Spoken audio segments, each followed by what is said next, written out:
bagong install lang ang aking GCash app dito sa aking Huawei Band 10. And gusto lang natin i-try out again here sa Baker's Fair, no? Para makita ninyo na talagang gumagana siya.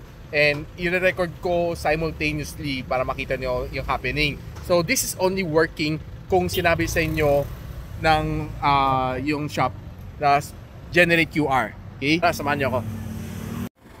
So, accept na naman GCash dito sa kanila. Nababayaran ko lang yung tinapay na ano natin, no?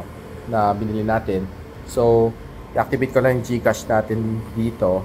Which is ito. Activate na natin. So, yan natin kung lalabas yung resibo. Yun! So, bayad na. Yun, so successful tayo. Nabayaran na natin yung food natin.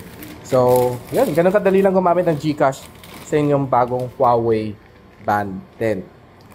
So, yun guys, nakabayad tayo successfully ng binili natin dito sa Baker's Fair using just QR from my Huawei Band 10. So, if you're interested dito sa Huawei Band 10, just simply click the yellow basket.